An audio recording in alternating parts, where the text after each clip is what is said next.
ඊට පස්සේ ඉමෝජි ඇඩ් කරන්න පුළුවන්. ඊට පස්සේ ස්මාර්ට් ක්ලිප්ස් කියලා තියෙනවා මේව ඇඩ් කරගන්න පුළුවන්. ඊට පස්සේ කමෙන්ට්ස් ඇන්ඩ් නෝට්ස් මේ දෙකත් ස්පෙෂල්. අර මම කිව්වා වගේ කමෙන්ට් එකක් ඇඩ් කරගන්න මොකක් හරි මේකකට ෂෙල් එකක් ඇතුළත කමෙන්ට් එකක් ඇඩ් කරගන්න ඕන නම් මේක යූස් කරන්න පුළුවන්. ඊට පස්සේ නෝට් එකක් දාගන්න ඕන නම් ඒත් ඒක යූස් කරන්න පුළුවන්. ඒවට අදාළ ෂෝට් කට්ස් තියෙනවා. ඒ දේවල් වලට ඉස්සරහට ඉගෙන ගන්න පුළුවන් කොහොමද මේක යූස් කරනකොට කීබෝඩ් ෂෝට් කට්ස් එක. රයිට් ඉතින් ඒක ඔය විදිහට තියෙන්නේ. ඊට පස්සේ තියෙනවා ෆෝමැට් කියලා. ෆෝමැට් ටැබ් එකකින් මේකේ වෙන්නේ ෆෝමැට් එකේ තියෙනවා අපිට බෑග්ග්‍රවුන්ඩ් ෆෝමැට්ස්. ඒ කියන්නේ මොකක් හරි මේකේ තියෙන අපියරන්ස් එකේ ෆෝමැට්ස්. ඒ කියන්නේ මොකක් හරි ඩේටා එකක් ගත්තාම අපි අර අතනින් ඉන්සර්ට් කරන අපි දැන් සාමාන්‍ය හිතන්න තීම් එක. මෙතන තීම් එක කියලා දෙනවා. මේ තීම් කියන එක සිලෙක්ට් කරලා පස්සේ රයිට් වලට මේ පැත්තේ එනවා කස්ටම් තීම් කියලා. මම කියන්න සාමාන්‍යයෙන් කස්ටමයිස් කියලා. මෙතන කස්ටමයිස් කරන්නත් පුළුවන්. නැත්නම් මේ විදිහට මේ තීම් එක ඇඩ් කරාම රයිට් ඔයාලට පෙන්නනවා තාම save to drive මොකක් හරි එකක් සිලෙක්ට් කරන්න ඕනේ. හැබැයි මේක data ටිකක් මේකට ඇඩ් කරලා මේක සිලෙක්ට් කරාම මේකේ ටෙම්ප්ලේට් යූස් කරන්න පුළුවන් ප්‍රීඩිෆයින්ඩ්. මේක අපි කලින් හදලා තියෙන අපිටත් හදන්න පුළුවන්. මේකේ මේගොල්ලෝ හදලා තියෙන තීම්ස් මෙතන යූස් කරන්න පුළුවන් මේ අදාළ data set වලට. ඊට පස්සේ moments කියලා තියෙනවා. ඒ විදිහට එක ටෙම්ප්ලේට්ස් තියෙනවා. මේව යූස් කරන්න පුළුවන්. ෆෝමැට් ටෙම්ප්ලේට්ස්. ඉතින් ඒ ටික තියෙනවා. ඊට පස්සේ තව තියෙනවා අපි මේක දැන් ක්ලෝස් කරගමු.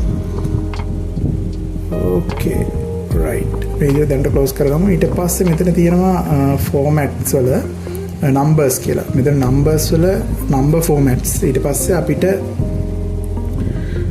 නම්බර්ස් වලට අදාළ ෆෝමැට්ස්. ඒ කියන්නේ දැන් අපි නම්බර් එකක් ගත්තාම ටෝටලි normal number එකක් ලියන්න පුළුවන් 1 2 3 ඔය විදිහට දාන්න පුළුවන්. 100 කියලා දැම්මොත් 100 කියන එක සාමාන්‍යයෙන් 100 කියන එක අපි ඉන්ඩිකේට් කරන්නේ 100 කියන numeric value එකනේ. හැබැයි ඒකේ වෙනත් version තියෙන්න පුළුවන්. version කියන්නේ 100 කියන එක රුපියල් 100 කියන්නත් පුළුවන්.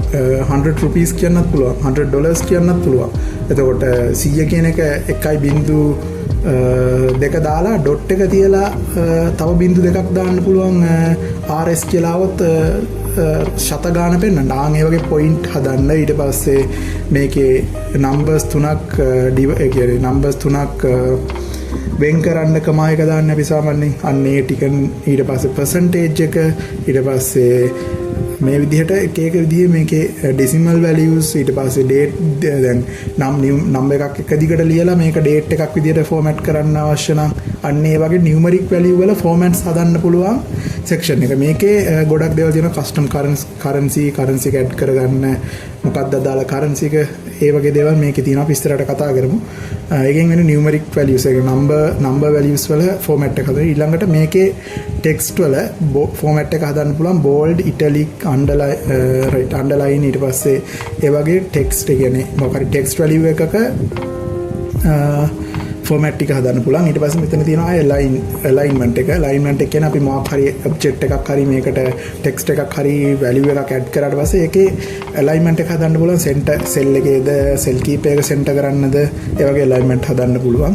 text එක ඕ any other ඔයාලගේ ඕනම object එකක් insert කරලා මේකේ center කරන්නද right එකට align කරන්නද left එකට align කරන්නද ඊට පස්සේ පහළ තියෙන top එකට align කරන්නද middle ද නැත්නම් bottom එකට align කරන්න ඕනද ඒ ටික තියෙනවා. ඊට පස්සේ තියෙනවා wrapping කියන්නේ මේක ඔයාලගේ text එකක් wrap කරන්න බලන ඔයාලට ඕන විදිහට. ඒ කියන්නේ මොකක් හරි cell දෙකක් අතර overflow වෙන්නේ. ඒ කියන්නේ මොකක් හරි limit එකකින් යට. ඒ කියන්නේ අපි දැන් සාමාන්‍යයෙන් කියමු cell එකක් ඇතුලේ cell එක දිගට දිගට line එකක් තියෙන්න ඕනේද? එහෙම නැත්නම් මේක enter කරලා පහළට. ඒ කියන්නේ එක වචන තුනක් sentence එකක් නම් ඒ වචන තුනයි sentence එක දිගට තියෙන්න ඕනේද?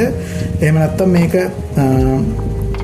වචන තුන පහළට එන්න ඕනේද? ඒ කියන්නේ එක වචනයක් ලියලා ඒක ස්පේස් එකක් තියලා ඊළඟ line එකට අරගෙන ආයි ස්පේස් එකක් තියලා ඊළඟ වචනේ තුන්වෙනි වචනේ ඊළඟ line එකට යනවා. ඒ විදිහට line ඒ කියන්නේ මේක text එක wrap කරගන්න. ඒ කියන්නේ directly අපි spacing හදාගෙන මේකේ මොකක් හරි alignment එකක් දැම්මොත් ඒ text එකක් හරි මොකක් හරි එක wrap කරගන්න features ටික තියෙනවා. ඉතින් ඒ ටික use කරන්න පුළුවන් වලට. ඊට පස්සේ තියෙන rotation එක. rotation කියන්නේ මේකේ text එක හරි ඕන දෙයක මේකේ තියෙන්න ඕන පැත්ත.